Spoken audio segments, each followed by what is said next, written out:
फिर जब्दी के बेटों की मां अपने बेटों समेत यीशु के पास पहुंची और उसने झुककर प्रार्थना करते हुए उससे कुछ मांगा। यीशु ने उससे पूछा, तू क्या चाहती है? वह बोली, मुझे वचन दे कि मेरे ये दोनों बेटे तेरे राज्य में एक तेरे दाहिनी ओर और दूसरा तेरे बाईं ओर बैठे। यीशु ने उत्तर दिया, तुम नहीं जानते कि तुम क्या मांग रहे हो। क्या तुम यातनाओं का वह प्याला पी सकते हो जिसे मैं पीने वाला हूं? उन्होंने उससे कहा, हां, हम पी सकते हैं। यीशु उनसे बोला, निश्चय ही तुम वह प्याला पियोगे, किंतु मेरे दाएं और बाएं बैठने का अधिकार देने वाला मैं नहीं हूं। यहां बैठने का अधिकार तो उनका है जिनके लिए यह मेरे पिता द्वारा सुरक्षित किया जा चुका है। जब बाकी 10 शिष्यों ने यह सुना तो वे उन दोनों भाइयों पर बहुत बिगड़े। तब यीशु ने उन्हें अपने पास बुलाकर कहा, तुम जानते हो कि गैर यहूदी राजा लोगों पर अपनी शक्ति दिखाना चाहते हैं और उनके महत्वपूर्ण नेता लोगों पर अपना अधिकार जताना चाहते हैं, किंतु तुम्हारे बीच ऐसा नहीं होना चाहिए, बल्कि तुम में जो बड़ा बनना चाहे तुम्हारा सेवक बने, और तुम में से जो कोई पहला बनना चाहे उसे तुम्हारा दास बनना होगा।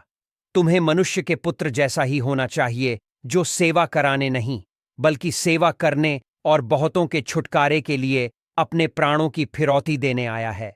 जब वे यरीहो नगर से जा रहे थे, एक बड़ी भीड़ यीशु को पीछे हो ली। वहां सड़क किनारे 2 अंधे बैठे थे।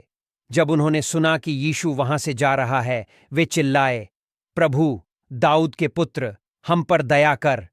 इस पर भीड़ ने उन्हें धमकाते हुए चुप रहने को कहा, पर वे और अधिक चिल्लाए, प्रभु, दाऊद के पुत्र, हम पर दया कर। फिर यीशु रुका और उनसे बोला, तुम क्या चाहते हो, मैं तुम्हारे लिए क्या करूं?